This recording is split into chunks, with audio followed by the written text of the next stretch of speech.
स्वागत है दोस्तों। आज के मुख्य समाचार में आज देश और दुनिया से कई अहम और बड़ी खबरें आ रही है। एक एक कर जानेंगे सभी खबरों को विस्तार से। फारूक अब्दुल्ला का आरोप, कहा नजरबंद करना लोकतंत्र में हस्तक्षेप के सामान सुरक्षा के नाम पर किया जा रहा है बाधित। ममता बनर्जी ने असुर से की बीजेपी की तुलना, बोली बुरी ताकत और देश की सबसे बड़ी महामारी है ये पार्टी। बिहार में लव जिहाद कानून की जरूरत नहीं, गिरिराज सिंह का आइडिया जेडीयू को नापसंद। टीएमसी ने साधा निशाना, बंगाल में बीजेपी के पास कोई नेता नहीं, बाहर से ला रही है नेता। 2022 के उत्तर प्रदेश विधानसभा चुनाव में पूरी तैयारी से उतरेगी ओवैसी की पार्टी। उत्तर पूर्व दिल्ली में दंगे के मामले में तिहाड़ में बंद छात्र कार्यकर्ता गुलबशा फातिमा को मिली जमानत। जेडीयू के प्रदेश उपाध्यक्ष प्रोफेसर महेंद्र प्रसाद सिंह का कोरोना से निधन, सीएम नीतीश ने जताया शोक। अधीर रंजन चौधरी बोले, कपिल सिब्बल हमारे नेता नहीं जो हर बयान पर जवाब दिया जाए। बिहार के बाद अब बंगाल में टीएमसी का रास्ता काट सकती है ओवैसी की पार्टी, 30% मुस्लिमों पर है नजर। राजस्थान के 8 जिलों में नाइट कर्फ्यू, मास्क न पहनने पर 200 की जगह 500 रुपए का लगेगा जुर्माना। मेवालाल के बाद नीतीश के एक और मंत्री आए तेजस्वी के निशाने पर, कहा बीवी का भ्रष्टाचार note a big deal. Love जिहाद मामले में गिरिराज सिंह के बयान पर असदुद्दीन ओवैसी का पलटवार, कहा ड्रामाबाजी कर रही है बीजेपी। शक्ति यादव अपनी हार को हाई कोर्ट में देंगे चुनौती, जेडीयू बोली आरजेडी नेताओं को कोर्ट जाने का विशेष अधिकार। नड्डा ने लालू को बंगला दिए जाने पर उठाए सवाल, जेएमएम बोली अपने गिरबा में झांके बीजेपी। फिर बंद हो सकती है हिमाचल की सीमाएं, 7 दिन में कोरोना संक्रमण के मामलों में आई भारी बढ़ोतरी। तो चलिए देख लेते हैं आज की पहली बड़ी खबर। फारूक अब्दुल्ला का आरोप, कहा नजरबंद करना लोकतंत्र में हस्तक्षेप के सामान सुरक्षा के नाम पर किया जा रहा है बाधित। जी हां दोस्तों, बता दें जम्मू कश्मीर के पूर्व मुख्यमंत्री और नवगठित गुपकार गठबंधन के अध्यक्ष फारूक अब्दुल्ला ने शनिवार को गठबंधन के उम्मीदवारों के साथ किए जा रहे व्यवहार पर आपत्ति जताते हुए कहा है कि केंद्र शासित प्रदेश में लोकतंत्र को बाधित करने के बहाने के रूप में सुरक्षा का उपयोग किया जा रहा है। दोस्तों बता दें, श्रीनगर से लोकसभा सदस्य अब्दुल्ला ने जम्मू कश्मीर के चुनाव आयुक्त को लिखे पत्र में कहा है कि कुछ चुनिंदा लोगों को सुरक्षा प्रदान करना और बाकी को वस्तु नजरबंद करना लोकतंत्र में व्यापक हस्तक्षेप के सामान है। चलिए अगली खबर। ममता बनर्जी ने असुर से की बीजेपी की तुलना, बोली बुरी ताकत और देश की सबसे बड़ी महामारी है ये पार्टी। जी हाँ दोस्तों, बता दें पश्चिम बंगाल में आगामी विधानसभा चुनाव 2021 को लेकर राजनीतिक पार्टियों ने अभी से काम करना शुरू कर दिया है। दोस्तों बता दें, राज्य की सत्ताधारी पार्टी तृणमूल कांग्रेस और भारतीय जनता पार्टी में तकरार अब तेज हो गई है। टीएमसी प्रमुख और मुख्यमंत्री ममता बनर्जी ने बीजेपी पर निशाना साधते हुए पार्टी को सबसे बड़ी महामारी व अविल फोर्स यानी बुरी ताकत बताया है।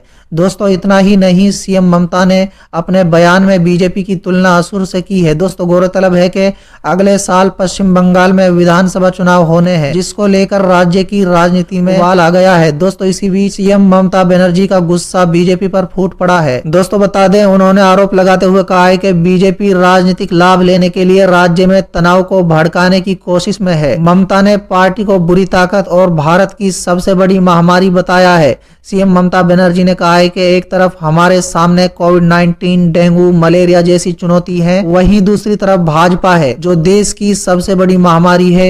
ये एक बुरी शक्ति की तरह है। चलिए अगली खबर। बिहार में लव जिहाद कानून की जरूरत नहीं, गिरिराज सिंह का आइडिया जेडीयू को नापसंद। जी हाँ दोस्तों, बता दें देश में एक तरफ जहां लव जिहाद जैसे कानून को लेकर बहस छिड़ी हुई है, बीजेपी शासित प्रदेशों ने लव जिहाद के खिलाफ कड़े कानून बनाने का फैसला लेना शुरू कर दिया है, तो वहीं दूसरी तरफ बिहार में ऐसे किसी कानून को गठन की गुंजाइश नजर नहीं आ रही है। दोस्तों बता दें, बीजेपी सांसद और केंद्रीय मंत्री गिरिराज सिंह भले ही बिहार में लव जिहाद कानून बनाए जाने की वकालत कर रहे हैं, लेकिन जेडीयू ने इसे सरे से ही खारिज कर दिया है। दोस्तों बता दें, 2 दिन पहले गिरिराज सिंह ने कहा था कि बिहार में भी लव जिहाद के खिलाफ कानून बनाए जाने की जरूरत है। दोस्तों बता दें, गिरिराज सिंह के इस बयान को लेकर जेडीयू सहमत नजर नहीं आ रही है। जनता दल यूनाइटेड के प्रदेश अध्यक्ष वशिष्ठ नारायण सिंह ने गिरिराज के इस मांग को ये कहते हुए सरे से ही खारिज कर दिया है कि उन्हें किसी व्यक्ति के बयान को तवज्जो नहीं देनी चाहिए। वशिष्ठ नारायण सिंह ने कहा है कि बिहार में सांप्रदायिक सौहार्द और शांति है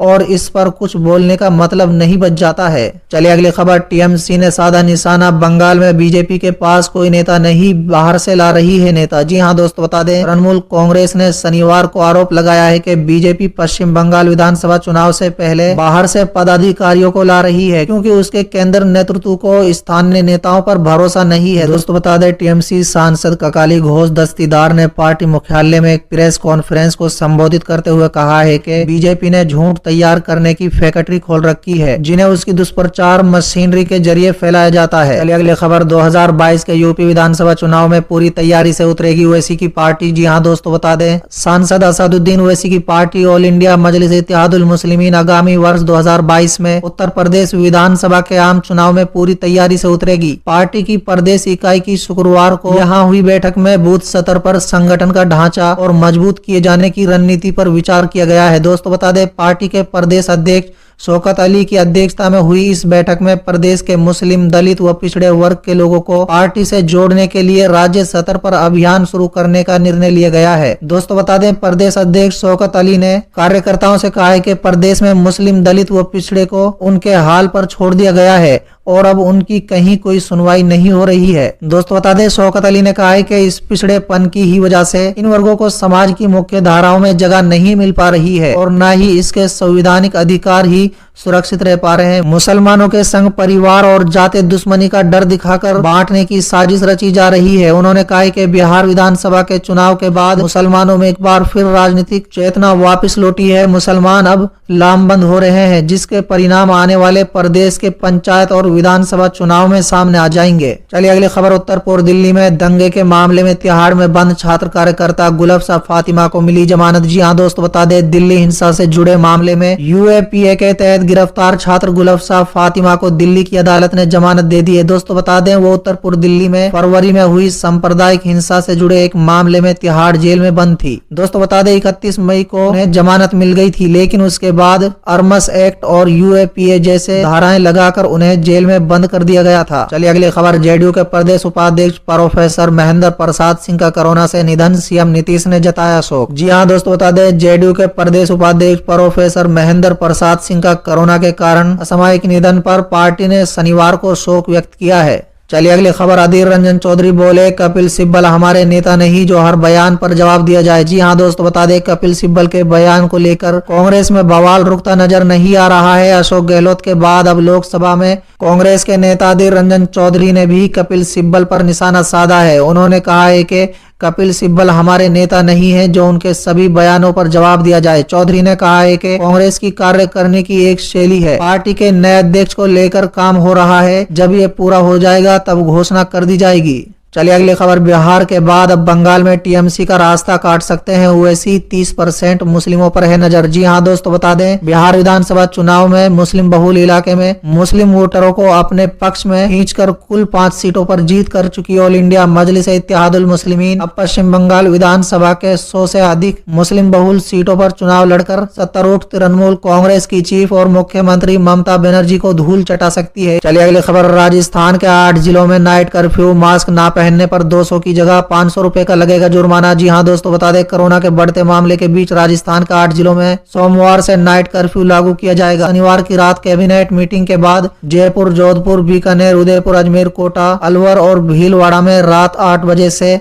6 बजे तक नाइट कर्फ्यू लगाने का फैसला लिया गया है। दोस्तों बता दें, मास्क ना पहनने पर अब 500 रुपए जुर्माना लगाया जाएगा, जो पहले 200 रुपए था। दोस्तों बता दें, अशोक गहलोत ने कैबिनेट की आपात बैठक बुलाई थी। इसमें कोरोना के बढ़ते मामले के मद्देनजर कई बड़े फैसले लिए गए हैं। दोस्तों बता दें, राजस्थान में शनिवार को 3000 केस सामने आए हैं। जयपुर और जोधपुर में ही 995 मामले हैं। प्रदेश के कई शहरों में धारा 144 लगा दी गई है। हालांकि इससे शादियों, बस स्टैंड, रेलवे स्टेशन, अस्पताल आने वाले लोगों को अलग रखा गया है। स्कूल कॉलेज में परीक्षा देने वाले भी इससे प्रभावित नहीं होंगे। चलिए अगली खबर, मेवालाल के बाद नीतीश के एक और मंत्री आए तेजस्वी के निशाने पर, कहा बीवी का भ्रष्टाचार नॉट अ बिग डील। जी हाँ दोस्तों बता दें, बिहार चुनाव 2020 में रिजल्ट में बेईमानी का आरोप लगाने वाले नेता प्रतिपक्ष तेजस्वी यादव नीतीश कुमार की अगुवाई वाली एनडीए सरकार पर गठन के बाद से ही हमलावर हो गए हैं। दोस्तों बता दें, नियुक्ति घोटालों का आरोपी कुछ घंटों के लिए शिक्षा मंत्री रहे मेवालाल चौधरी के इस्तीफे के बाद अब तेजस्वी के निशाने पर नीतीश कुमार के एक और मंत्री अशोक चौधरी आ गए हैं। दोस्तों बता दें, तेजस्वी ने रविवार की सुबह ट्वीट करते हुए कहा है कि साहित्यिक चोरी के दोषी मुख्यमंत्री माननीय नीतीश जी के मुकुटमणि जेडीयू के कार्यकारी अध्यक्ष और मंत्री श्री अशोक चौधरी की पत्नी पर बैंक से करोड़ों की धोखाधड़ी और जालसाजी का आरोप है। सीबीआई जांच कर रही है और कोर्ट में केस चल रहा है। इनकी निष्कपटता देखिए कहते हैं बीवी का भ्रष्टाचार नॉट अ बिग डील। चलिए अगले खबर, लव जिहाद मामले में गिरिराज सिंह के बयान पर असदुद्दीन ओवैसी का पलटवार, कहा ड्रामाबाजी कर रही है बीजेपी। जी हां दोस्त, बता दें बिहार में लव जिहाद के खिलाफ कानून लागू करने का केंद्रीय मंत्री गिरिराज सिंह ने समर्थन किया और दावा किया कि ये विषय देश के राज्यों में परेशानी का सबब बन गया है। गिरिराज सिंह अपने बयान पर अड़िग हैं। इसके बीच ऑल इंडिया मजलिस इत्तेहादुल मुस्लिमीन के प्रमुख व लोकसभा सांसद असदुद्दीन ओवैसी ने भारतीय जनता पार्टी पर हमला बोला है और कहा है कि वो बेमतलब का मुद्दा खड़ा कर रही है। असदुद्दीन ओवैसी ने लव जिहाद के मुद्दे पर संवाददाताओं से बातचीत करते हुए कहा है कि ये संविधान में आर्टिकल 14 और 21 का गैर उल्लंघन है। दोस्तों आगे ओवैसी ने कहा है कि बीजेपी को संविधान पढ़ना चाहिए।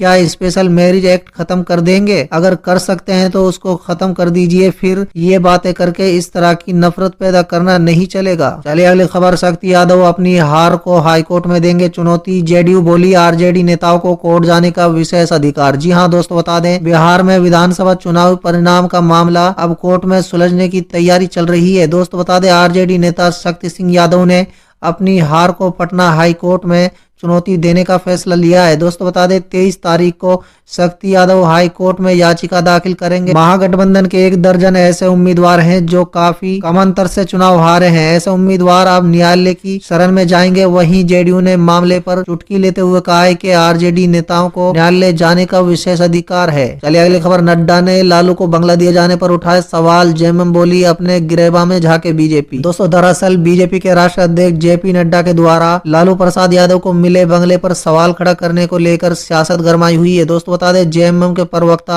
मनोज पांडे ने कहा है कि पहले बीजेपी को अपने गिरेबा में झांक कर देखना चाहिए। स्वामी चिन्मयानंद और कुलदीप सेंगर ने उनसे महान काम किए थे, जिनको इतनी सुविधाएं उन लोगों ने दी थी। लालू यादव गरीबों के मसीहा हैं। लालू यादव का मामला भी न्यायालय में विचाराधीन है और जो भी सुविधाएं उन्हें दी जा रही है वो न्यायालय के आदेश पर ही दी जा रही है। चलिए अगली खबर, फिर बंद हो सकते हैं हिमाचल की सीमाएं। 7 दिन में कोरोना संक्रमण के मामलों में भारी बढ़ोतरी। जी हां दोस्तों, बता दें हिमाचल में कोरोना संक्रमण के बढ़ते मामले के मद्देनजर राज्य की सीमाएं फिर से बंद की जा सकती हैं। इस संबंध में सोमवार को होने वाली मंत्रिमंडल की बैठक में प्रस्ताव लाया जा सकता है। दोस्तों बता दें प्रदेश में 7 दिन में कोरोना संक्रमण के मामले 1.2 से बढ़कर 1.6% हो गए हैं। इस अवधि में कोविड-19 से 80 लोगों की मौत हो गई है, जबकि 4800 नए मामले सामने आए हैं। कई राज्यों में कर्फ्यू लगाने व अन्य पाबंदियां लगाने के बाद हिमाचल में भी इसी तरह का प्रस्ताव तैयार किया जा रहा है। सरकार अब किसी तरह की ढील नहीं देना चाहती।